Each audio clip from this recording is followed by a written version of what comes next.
the status is considered not endangered. They're not even overfished. They've been on the overfished list a couple of places in the world here and there since they started to keep this data, but nothing really here in Florida. We got great fishery here, and we've got a pretty amazing fishery inside Tampa Bay, especially during the spawn that's getting ready to come up. I know that's why Steve wanted me to talk some about the gathering, the groupings of the big groupings of mangrove snapper that group up for the spawn.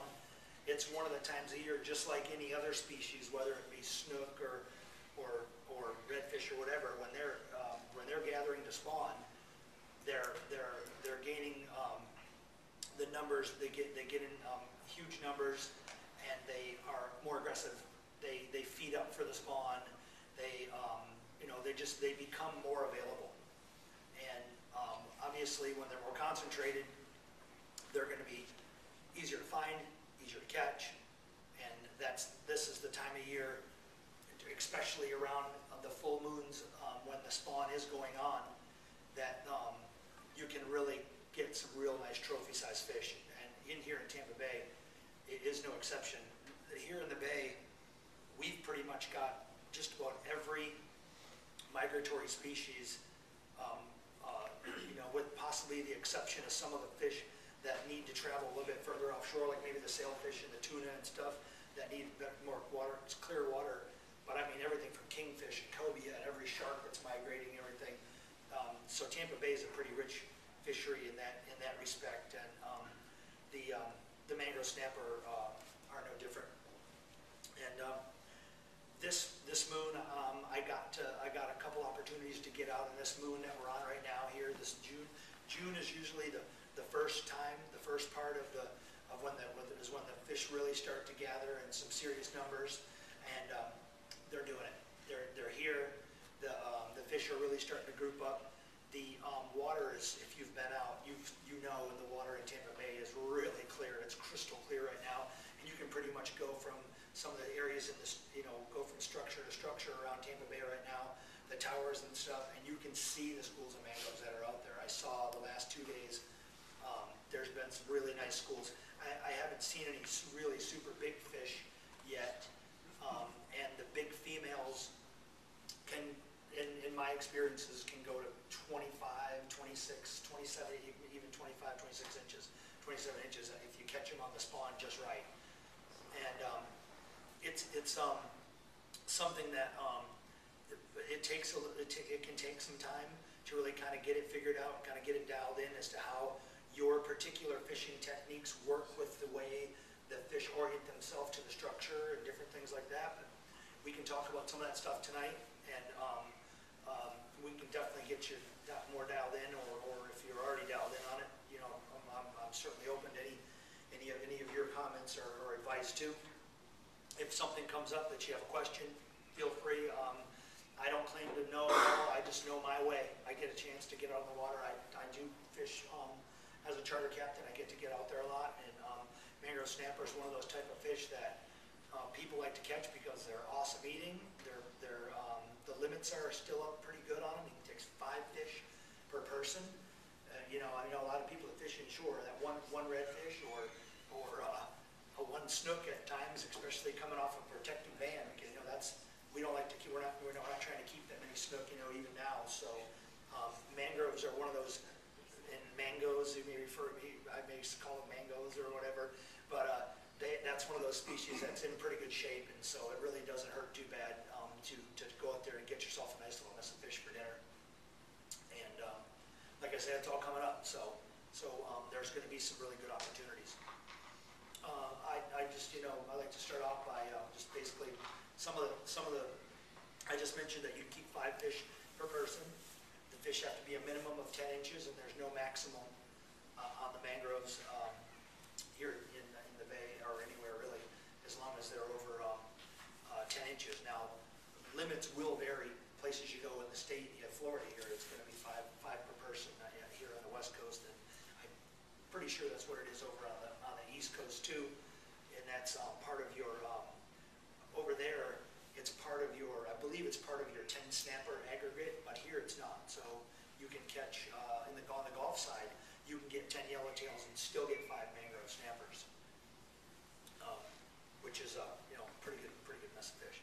So anyway, the snapper, they reach their sexual maturity in only 2 years. From the time that they're born, they can start reproducing at only like 7 inches. 7 to 13 inches is a 2-year-old snapper, and they're able to be part of the spawn and group up with the bigger fish. And you won't find many fish under that size pretty much in the big schools of snapper that we have during the spawning months. And with the 10-inch limit, you're pretty much looking for fish in the at least 14, 15 to 20-inch range is pretty common for the fish we have here in Tampa Bay. And so basically, how it starts for me is you'll with the coming of the full moons and the first quarter moon in the month of June, when the full moon starts, on the approach of the full moon, and we've got the tides don't run quite as hard as they will right up around the times of the full moon, is when the snappers start to become available, and they as they gather, they tend to be a little bit easier to fool when the tide's running a little bit less. When the tide's running really hard, the snapper can get very close to the structure.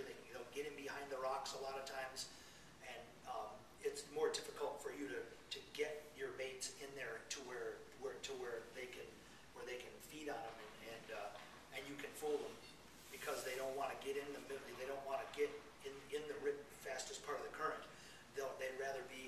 They'd rather not have to work quite as hard. They'll get behind rocks, and they'll get behind ledges, and they'll get behind pilings and stuff like that to get away from those tidal breaks and stuff like that.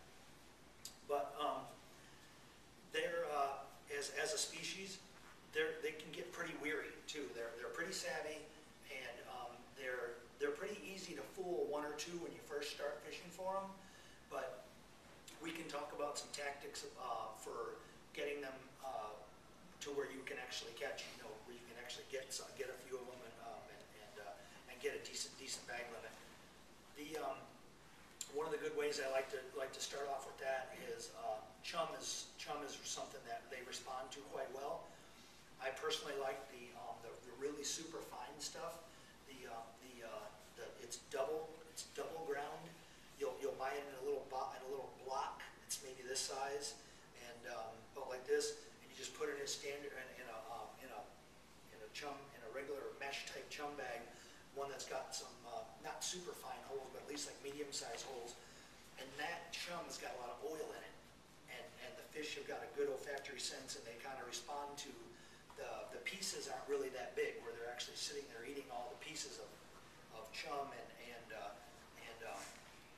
getting fattened up on that. But it's got a lot of oil in it, and it's a really great attractant. Where they actually can eat, when they're small, they grow up on eating plankton and stuff, so they don't mind eating a small piece of chum if it's coming along in the current, it's free. So what we like to do is, because particularly in this time of the year for us, bait is super plentiful right now here. If you guys are fishing and you're any kind of bait fisherman, you know how the greenbacks and threadfins and glass minnows and stuff are pretty solid right now. What I like to do is take a bucket of either really small chum, or small fish, and just put them in a bucket with no water. You can catch glass minnows, or I'll cut with a pair of scissors the greenbacks or threadfins and cut them up small. And as the chum is flowing off of your boat, what we refer to as sweetening the chum up a little bit by taking the pieces of cut chum, and you're flipping a few of those in your chum slick. You may throw 6 or 7 or 8 pieces, and then give it a minute or so, or 30 seconds or whatever. Throw another piece, and you can kind of see how they respond to the chum. Because a lot of times you can see them come right up, and you'll see the reddish flash as they turn on their side to get the pieces of chum. You'll actually see them shining and flashing like a sardine or like a shiner in the chum slick. Well, which is that's what you're really after. You want to get them concentrated and get get them grouped up so that they're a little bit easier to catch. And I know I kind of want to bounce around a little bit if that's okay, because some of this stuff kind of works together, where once you get the chum going, you'll want to do different things to keep your bite going, and different things to keep the fish interested in the chum. And so, sir? What's your favorite chum to use? Do you like the frozen chum, or do you like the little glass minnows, or which one is your favorite chum? The chum I think works good is the chum that's the single ground chum that you put in the wide mesh bag with the big pieces in it will work pretty good. But I like the double ground chum, the one that just looks like a block of sawdust or whatever. It's kind of brown and red, and it's ground twice, and it's really super fine. The ultra fine stuff, that stuff has got they add oil to it, and it'll keep the interest of the snapper a lot of times as it kind of flows off the back of your boat. Yes, sir. Where do you purchase that at? You can purchase it at I know they had it at Southshore Bait and Tackle over here when they were open, and so bait shops that have frozen chum will normally have that kind. Any place. Isn't that usually the Champion chum, the double ground with the menhaden oil in it? There's several different companies that make it. There's one called City Fish Chum that makes it, there's one I can't remember the name of it, but it's got a green label, and it's in a white box. It's about that size. That's what Mahoney has some. I think they do. I think they sell it up there at Mahoney too. I haven't got any of that since last year, but you'll find that's kind of a tactic that you'll find a lot of times down in South Florida too, where they're fishing for yellowtails, and their mangroves respond to it really well too. And you can especially down there, and I know that the same systems work up here, adding different things to the chum, like oats with menhaden oil in it, and the oats will soak up the oil too, and you can make your chum slick a little oilier by dropping the.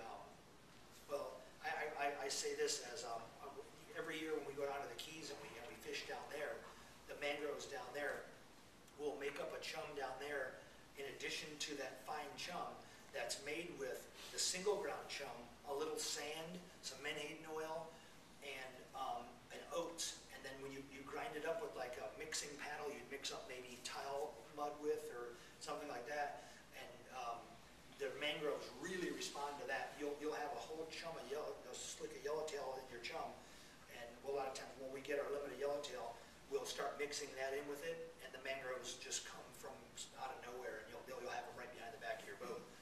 I haven't tried that here yet, but I'm going to definitely It works. work with some of that here in the bay too. It works. Yeah, definitely. Being that the snapper can get pretty weary, I recommend that you take as many, as within reason. You want to get different types of bait. I like taking shrimp, pinfish, sardines, threadfin, those silver mutton minnows or little silver jennies. I'll go on the flats and I'll rake the grass, and I'll get bait fish anywhere from 2 or 3 inches all the way down to maybe an inch and a half or so.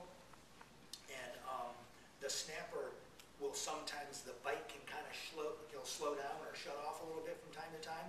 And a lot of times shrimp can bring them back on. Like if you're catching them on greenbacks and they kind of turn their nose up to the greenbacks, usually shrimp will get them going again. And then once you get them biting again, you can mix it back up again. And like when they're biting on the shrimp, then you send the sardine back in there again. I call greenbacks sardines, but anyway, I'll refer to them as sardines from time to time. I don't mean to be confusing, but I like, especially for the medium-sized snapper and the bigger ones, the sardines work really, really good.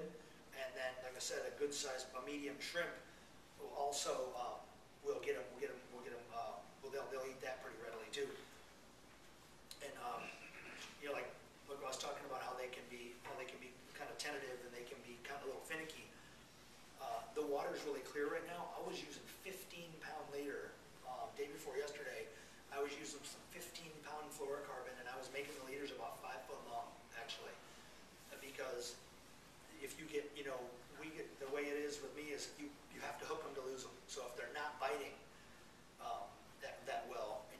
downsize your tackle and they're biting, you can usually find, just the difference between 12 or 15 or 20 pounds can make the difference. They can see the 20 pounds on certain days, and they won't be able to see the 15 pound. And there's days when they can't see the 20 pound. If you can, especially when they're running a little bit bigger, you want to be able to use, you know, the 20-pound leader, or when we get into talking about catching the biggest ones we have here in the spawn, you're going to have to use 30 a lot of times, or 25, just to get a fish of that caliber to the boat. But right now, the fish are there's a whole bunch of medium-sized fish on a lot of the towers, a lot of the reefs and the structure and everything out here. And so I'd recommend staying around 15 or 20-pound tests. If you had to go down to 12, I guess, if it's a bright day or something, or a real super calm day. But 15's been working pretty good. And I like to tie my rigs where I don't have any terminal knots. I like to just use a regular system like you'd use inshore. You're going to want to use a uni splice going from your main line to the leader, or an Albright, or some type of a no-name knot, or something where you're going to actually join the two lines together without using a swivel, because it's a lot stronger. And especially when you're downsizing those leaders, you want to make that knot's going to become your weakest point.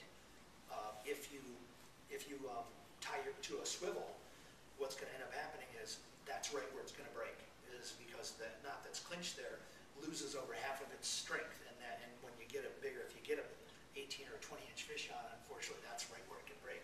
So what I'll do is I'll use a uni splice on the 15 or 20-pound leader, and braid.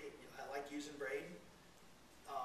As long as you make your leaders nice and long, it's okay to use braid. I kind of like braid because you can feel them biting it. There's not the braid doesn't have the stretch that the mono does.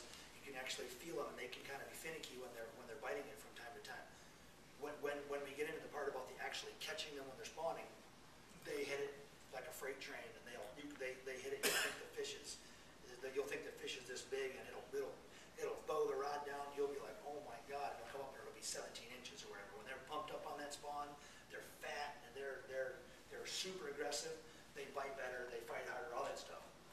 But sticking in the grain for now of the snapper, the medium-sized snapper that we have here now, I will take a split shot, a quarter ounce, a big split shot, like a quarter ounce, or even two of them, or a 3/8 split shot, the larger ones, and clamp that on the leader, so that you don't have to tie the weight into your rig. Or another method is to take a quarter ounce weight up to eighth up to maybe a half ounce weight, and just let it slide on the leader, and let it slide all the way down to the hook. That's a way that when you're trying to get down in the water column, that rig will get to the bottom, and as you put a little scope in your line, your bait can swim up off the bottom and have some distance between the weight and the hook, and that creates a real natural presentation. And thirdly, in shallow as Tampa Bay is, we catch some of our biggest snapper on just free lines, like you're free lining for a snook or a redfish. Even in 15 and 20 feet of water, you want to have flat lines out there that just have a sardine or a shrimp or whatever on without any weight at all, or a chunk of cut bait. When you're chumming and you have that cut chum that's streaming out into your chum, you just keep your bail open, hook a hook into that, bury a hook into that chunk of chum, and of your actual, let's say particularly you're cutting up sardines to use to sweeten up your chum. Take a hook and put it in that piece of cut bait, and just let the bail open and let it stream right through there, just at the speed of the chum. And some days that's probably your best tactic. When they're hard to fool and the water's clear, a free line piece like that, or when the water gets a little darker and you're down on the bottom with the small weight, has been the ticket, and that's been working pretty good. Tiger? Do you use a jig head at all for them? Can you use a jig head for it? I have, and you can use small circle hooks too, and jig heads. You can use jig heads.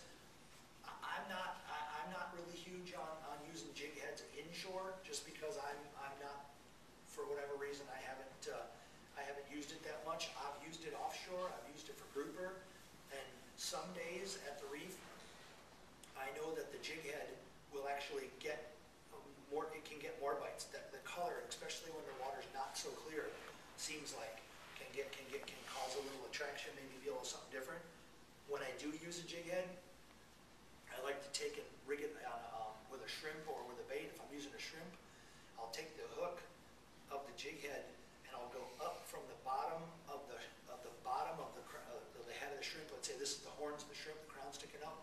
I'll go in from the bottom and let the jig head lay like you would normally hook your soft plastic or whatever on it, with the shrimp laying naturally from the head hanging back. Or, you know, crossways through the tail's another way too. When I'm using shrimp, I like to hook them on one end or the other, usually through the last hinge, sideways through the last hinge of the tail, or up from the bottom in the carapace up in the front, and it just makes the shrimp flow along at a very, you know, natural type presentation. And a jig head would definitely be a way to get it down or get it to the bottom, and certainly you can experiment with that too. That being said, I like to use the lightest amount of weight you can get away with. And spots are different too. Your different spot type structure, spots that you're going to fish, whether it's a ledge or a rock or the edge of the shipping channel or whatever it is, the way the bait gets presented to these particular types of spots can make all the difference in the world. So even if somebody tells you, or you get intel about an area or something that's holding fish, you're going to kind of want to experiment yourself and kind of learn your own tactics are always going to be the best, in my opinion, and the way I've learned things is we all no matter even if we think we're doing it the same, we all kind of do things a little bit differently just by the nature of how we do things, and the way you do things, that those little subtle differences can really make the difference in presentation and stuff, and your knots and so forth. Yes, sir. Are you? I haven't heard you say, so that's why I'm asking. Are you anchored in letting the current carry your chum and your bait, or are you trolling? Yes, sir. Yes, sir. Sorry, I forgot to mention that. Basically, that's a good question. Basically, what I like to do is I'll anchor up current. They're generally up current. There are days when we'll anchor down current. There are times when, if you're going for a certain area to fish in, like in a special situation, and I go back to your question, is if you're in a situation where you've got a ledge or something that's running a particular direction, and let's say the wind is not allowing you to stay up current the way you could feed it the way you want your lines and your bait to go. Sometimes you're kind of forced, if you want to fish that area, to kind of go to fish up current, and that way we maybe cast and let it come along with the current. But normally I would get up current from whatever structure or the area. There's a lot. The towers out here are holding up. The shipping channel towers, is that what you're referring to? Yeah, those ones that are just off. Those ones that are just off the shipping channel. The old navigation lanes out there. Those will hold a lot of snapper from time to time, and all the any hard bottom and turn like channel edges and good drop offs, places where the current's going to get slowed because of the structure. Those are real typical places for the snapper to be too. So let's say you have marked a spot or whatever, and you want to try to set up and fish for some snapper and chum up some snapper on it. What I like to do is get up current, and the two things: you get up current, and you get your chum going in the direction depending on the speed of the current. If the current's going a little faster, you're going to want to stay back from it just a little bit more, because you don't want your chum and stuff to bounce over the top of the go past it so fast. Time to get Yeah. down in the water column. You want it to be able to cascade on down and sink through the water column, because the snapper will come right up. They'll most times when you really get them chummed up good, they'll leave the areas where they're at down there in the rocks and stuff, and they'll just sit right in your chum. You can see them a lot of times sitting right in your chum. Day before yesterday, they were coming out from the tower, and they'd get up away because they like to be in the shadow in the dark part. Well, they would come racing up out of the shadow and get in there and get in the chum and eat a few pieces, and they turn right back around and kind of go back in there. So depending on what what's happening each day, use all that stuff to your advantage, and when you're chumming them and you see them coming out that way, then, kind of fish with everything going into the area where they can find your bait and eat it, and whatever's working, obviously, stick with that too. So then that excuse me, and that would be, so now you're posted up from the structure, and you got your chum working, and you've got your cut chum you're sweetening it with, or your glass minnows or whatnot. Now, another thing I like to do too is I'll have someone, or if I'm with the 2 or 3 people or whatever, you can kind of throw off to the side and let the bait move. If you're using the lightweight, let it bounce along at the speed of the current, or as close to the speed of that current as you can. A real natural presentation is something moving along in that current. If it's stuck in the current, not going to be as natural as if it's sliding along with everything else, because you have every blade of grass and every crab and every piece of bait and everything's all moving with that current. So, that's going to be a real natural presentation. Now, there are times when we will have, if you're familiar with these the artificial reef that they have here in Tampa Bay, there's the one out here at the Southwest Fish Haven, the one down here at Port Manatee, there's one at Lake Key, one in Pinellas County over by downtown St. Pete. There's some pretty effective methods for pulling in some big snappers on those reefs too. And in that case, I will sometimes anchor up from the structure, but a really good way I found it works well is you can get take some light rebar or some rigid band of aluminum or something, and bend yourself a little grappling hook. You don't want to put your $150 fortress. You don't want to drop it down into the structure over there, because you're not going to get it back a lot of times. But if you take some light rebar, and what I did was I took it down and I had just an eyebolt welded on what would be normally the wrong end of the anchor. So now you got your grappling hook over here. So in the middle of the hook you got the eyebolt, the eye part of it, and the other end's just a straight shaft. Well, you tie your anchor tie your rope to that eye, and then just bring it down along the side of the shaft. And you can use some 100-pound test. I would take zip ties, 3 or 4 zip ties, and zip it to the bottom of it. And then when you get up above that real high relief on those piles, when you're watching for it on your sounders and stuff, just drop that grappling hook straight down right into the top of that structure there, and the wind's not blowing too hard. And you can hook to it, and you tie yourself a real short anchor. So now you're suspended directly above those real aggressive piles. I've seen them dumping cars down there with the windows bashed out of it. Can you imagine if the fish goes in there? It's not going to be very easy to get it out of there. So now you're suspended up above those piles of structure. And if on the isolated ones, what we'll do is now you're like above this bottle, and you're up here, and around it you've got like a sandy bottom with a big pile of debris or pile of structure in the center. As the tide starts to slow, especially on the incoming tide, we'll throw shrimp or whatever up current and let it slide along the side of those piles from up current, and let it move with the current on both sides. And a lot of times you'll find a spot where you can get bit before it gets in that structure. Obviously, you're going to have to take some extra tackle, because you're going to get hooked a lot.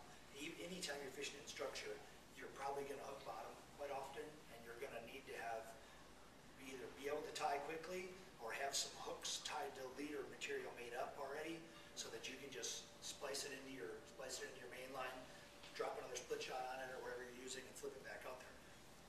This tactic works really good down there at the Port Manatee Reef, when especially at the end of the incoming tide.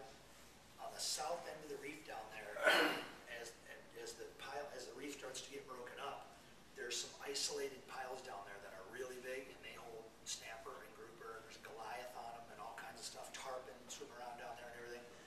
And we'll generally take a small weight, and you'll find a spot. Like, we'll start off just like you would if you were like panning out for whatever. We'll throw to like 1 o'clock, and then we'll go to 2 o'clock, 3 o'clock, all the way around until you can find a spot where you'll hit a fish and you're able to get it up over that pile, because you got to raise it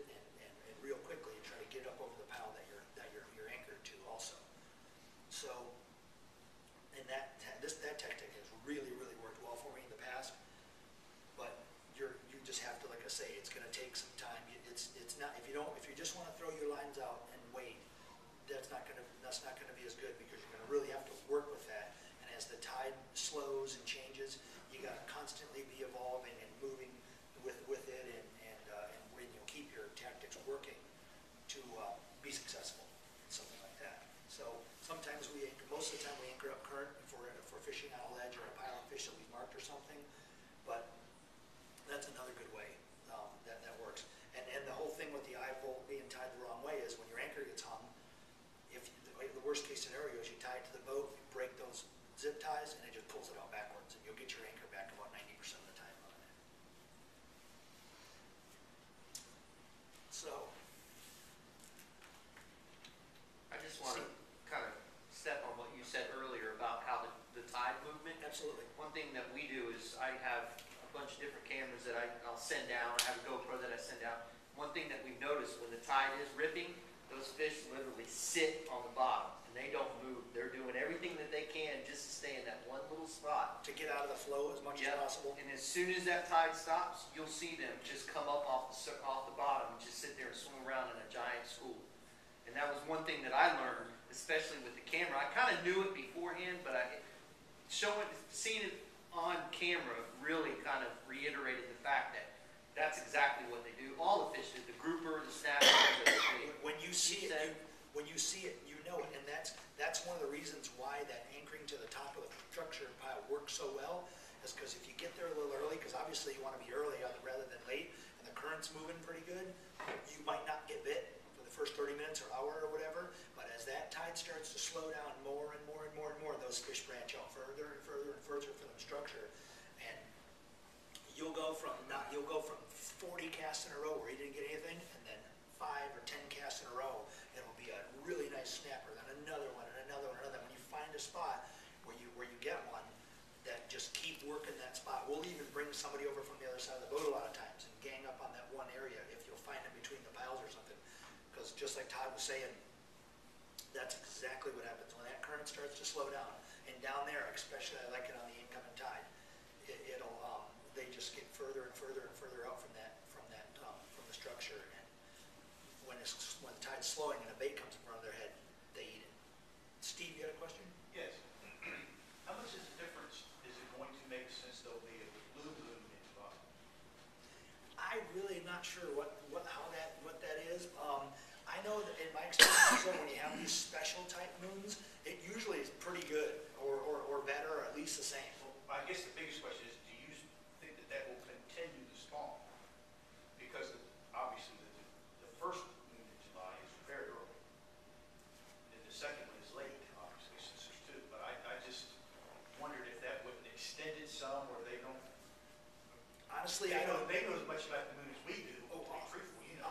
honestly, I don't know. I don't really know. Just I can't really. I don't really have any opinion on whether it makes a difference or not. But I think if there was 2 moons or 5 moons or 1 moon in July, they're going to be spawning and they're going to be aggressive on all of them, because that's one of the hottest times generally. We're a little early. This year it got hot quick and the water warmed up so fast. Snook fishing and everything was so awesome, but it was pretty short-lived as far as our 100 fish days didn't last very long here because of the fact that the water warmed so quickly. And it's one of the things we really hate to see here, because we're in a part of the bay where the fish are going to go to some cooler water, and they're great while they're here, but they moved out rather quickly because of the early spring. And in every report I've got, and I was just in Louisiana fishing too, and it's early there. Everything on the Gulf Coast is really running very early this year. And the spawn and the snapper, the aggregation of snapper generally can go into September. So it starts usually in June and will go generally into at least August, and a lot of times into September. So if it starts early, it could conclude early, or it could be a long season. Did you have a question, sir? Yeah, when you see a rock pile, like for like a seawall, or like this rock pile up here that branches out, is there any special area that you fish, or do you just anchor up and start chumming? Generally, the current, whichever way the current's flowing can make a difference. Or if I was to just to suspect, let's say I just see a rock pile or somebody tells me about a rock pile, my first thing would be, if depending on how fast the current's moving, to get to an area where there's at least some type of an eddy created or something where there's a break, where the current, if the current's running fast on one side of it and it's not running too fast on the other side of it, my guess would be where it meets or possibly where it starts to slow on the other side would be normally, and then when the tide really slows, probably all around it if it's holding some kind of fish, so holding any kind of fish. Okay. And Bill, If you had a choice between fishing the Skyway Bridge structure and fishing structure in the bay, which would you recommend, or which would you favor? well, me personally, being from here, I spend a lot more time, because I leave out of Little Harbor pretty much every day.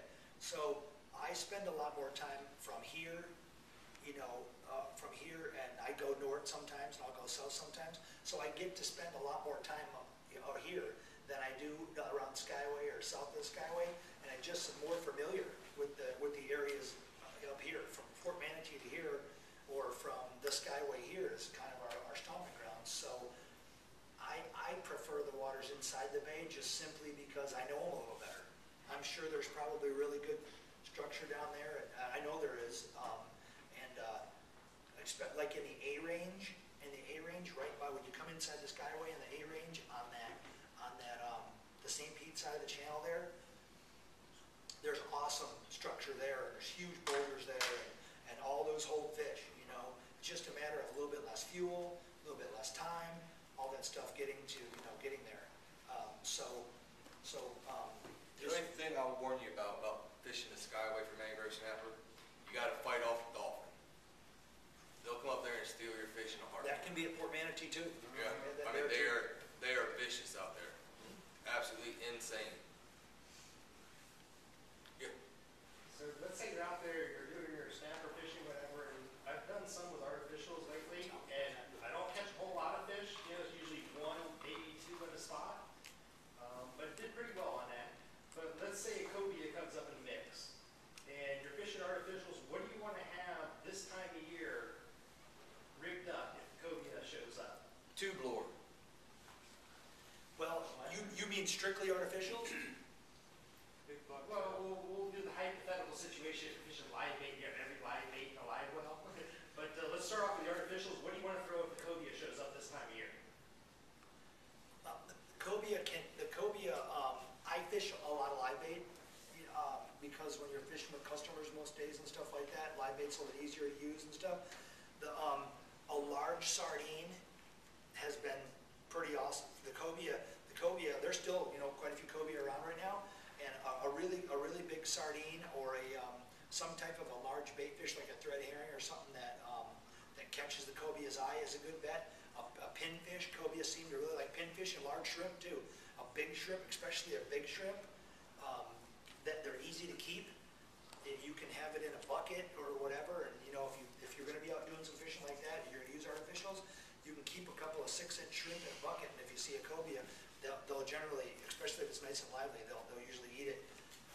As far as the artificial goes,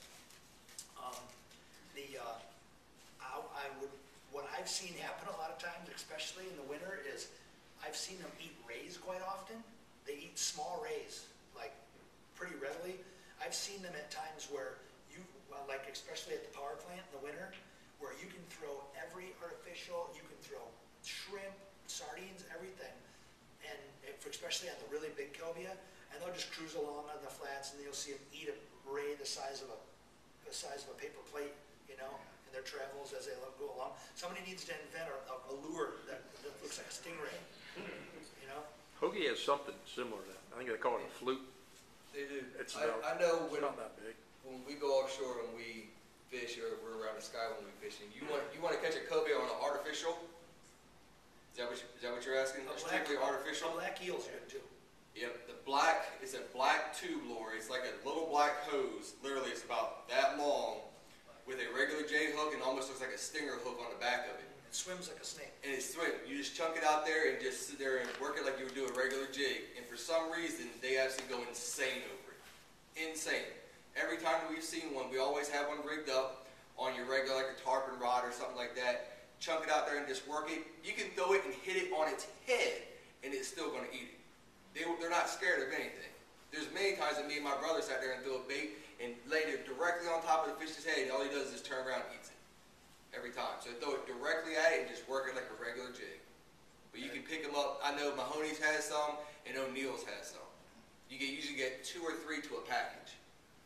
They've got a jig that they use a lot in the panhandle, but it's got a pretty heavy lead head on it, and it's basically a large bucktail with an eel attached to it. And I can't remember what it's actually called, but those work good. And up there, they use them in chartreuse and white and black, and that's cobia central up there. But they do work quite well up there. If you have a snapper in your chum slick, how do you target the larger ones? Do you think they're deeper or farther back? Generally, that's a good question. I was just about to get into when we really start to target the bigger snapper, but generally when you get them into your chum slick like that, they can run pretty much the same size, but you know that you are correct. There can be obviously some bigger fish in there. What's worked for me in the past, especially in South Florida and down the Keys more, is you take one of our tactics down there, and I haven't tried it up here. Maybe somebody can tell me if they know if it works here. But when we mix up that sand chum, a lot of times when you're using the fine ground chum and you're sweetening it with the chunks of chum, it sounds like a lot. Maybe sounds like a lot to do. We'll take a ball of that sand chum and make a little small ball of it. Put your bait inside of it and just set it on the water. If it's sticky enough with oil, you can just let it with the fishing pole.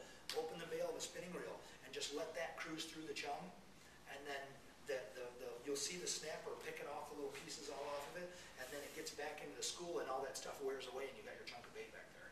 And we usually fish that with an open bail. When we're free lining, we will generally fish with an open bail when we're free lining too. Like if you're that's one of the tactics that can work good when the tide's moving quicker, is if you get them chummed up when the tide's moving a little faster, you can have your bail open, and if they hit it with no resistance or eat it with no resistance, they'll run off, and you'll just see the line get faster and faster as it runs off the spool. And then after they run off with it, you just shut the bail and reel down on them. And usually you don't have to set the hook or anything. You just reel it tight, and then they pretty much they're there. They have them on. The sand balling does work here. Yeah, I'm sure. Yeah, I'm sure we use the Perino tropical fish food though instead of the sand. Right. We put the oats with the menhaden in it. Sure. Make it in tight balls, and you'll see on the bottom machine, you'll see the fish come off the bottom. So it does work here. Yeah, it does the same thing it does in the Keys. We'll even take a few sandballs too, even without a hook in them, and we'll drop a few sandballs in here and there too, just to get them used to seeing them sandballs going through the chum slick a lot of times too.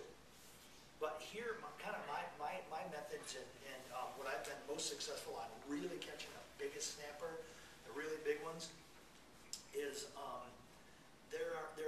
there's a couple of bait fish that will go out to where the snapper are spawning. I want to kind of shift gears now to the times when the actual spawn is really going on, when the fish are just right in the heart of the spawn.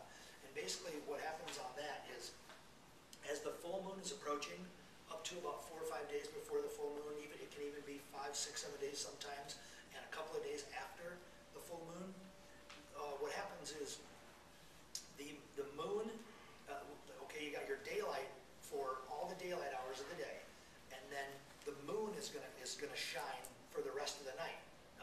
They got this big 3/4 moon, almost a full moon coming up every night.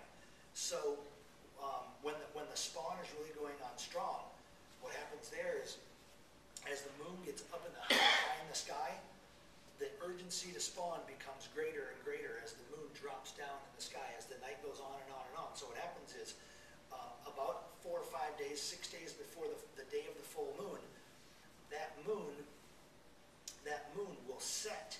It'll go through the sky and set, and then it'll be real dark for 5 hours before the sun comes up in the morning.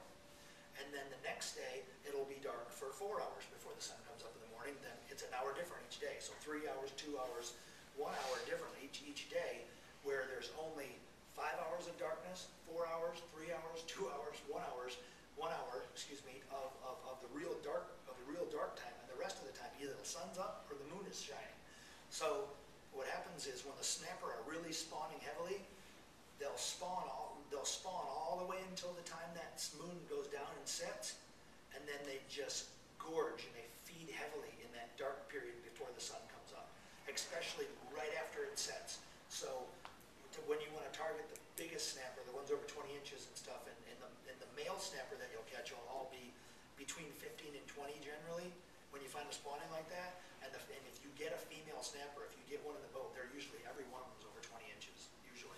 And so what we'll do on that is the tide always coincides with that too. That's the end of an outgoing tide generally as that moon goes to set. So as the tide slows and the spawn is gets to its end, they'll get the end of that tide, and then when it turns around and comes back in, the bite is on. The feverish, the very, very frenetic bite is on the big snappers. So when you kind of learn the places where, and they do this at Port Manatee Reef and out here at this reef too here, the edges of the shipping channel. Port Manatee shipping channel is a good one because the current runs opposite the way the shipping channel runs there, and you'll have the 20-foot wall. You're up there in 20 foot of water, and then it just drops off. In the good rock piles and stuff that are there on the edge of the channel, the snapper are all piled up down there, getting out of the current. So they're over the edge of the channel there. So basically, you'll catch them on sardines, shrimp again, but at that time, pretty much, you take pinfish. You'll get pinfish or those silver mutton minnows, those silver jennies, what do you want to call them? And the snapper, a lot of times, the big snappers will just attack those out of aggression. They're not even attacking them to eat them.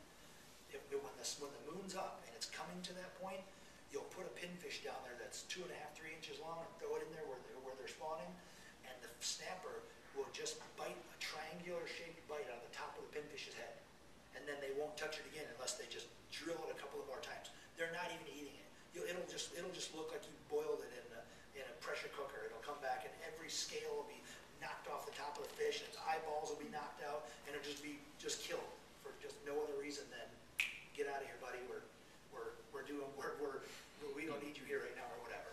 When that's happening, you can hook the pinfish in the back of the jaws or in the top of the back, and just set the hook whenever they nail it, because they'll hit it hard. They'll blast it when they're doing that. And you can sit there and you'll throw them in one after another, and they'll just kill every one of them that you throw in there. They'll just sit there and they'll just knock that thing out, man. Because the pinfish will go out to those reefs to eat the spawn as the snapper are spawning. And so they attack them out of aggression instead of actually eat them. But then when that moon goes down, the tide comes back in, that's when it's time to step your tackle up to like 20 pound on the reel, probably at least, and be quick when they hit it real quickly and lift, because they'll try to get down. They're a lot like grouper and everything else. They know right where every one of those rocks are, especially those big snapper. They'll get right in the sharp edges too, and they'll bust you off a lot of times. So the thing about that is those now that just comes down to location now. Find the places where they're spawning, when there's a whole bunch of them, they're all grouped up like that, through trial and error, and go with people that know, and you'll find those places. It's and the nice thing about that too is once you find it, not only is it going to happen night after night after night, but on the next moon that comes up, they're going to be right there in that same spot. They're going to be doing the same thing again, and it happens in June, July, August, usually September. Sir. Yeah, did you say you fish circle hooks pretty much exclusively? And what size do you typically use? I don't. I like circle hooks for certain species. But I like, if you're going to use a circle hook, especially for reed fishing, I like the smaller ones because there's more to them. There's more, they weigh a little more. There's a little little bit more to them. So I just use probably a 2-aught or even a 1-aught when you're using like if you're using a 3-inch, sardine or threadfin or some 3.5-inch, a 2-aught and a 1-aught when you go smaller than that. And I generally like to hook the fish through the nostril if the current's moving at all. And when the current slows some, you can hook it directly underneath the pec fins, or the 2 pec fins come down. Pretty good spot right in behind them. It doesn't bleed much, and you'll usually get a scale on your hook where you knock it off, but you hook it right there, then that's usually a pretty good spot where it keeps the fish alive pretty good, and the hook's under it. So then you put the bait in the water, and he turns over and he swims normally, and the hook's down at the bottom. Then at that point, and then the other one obviously would be in the front.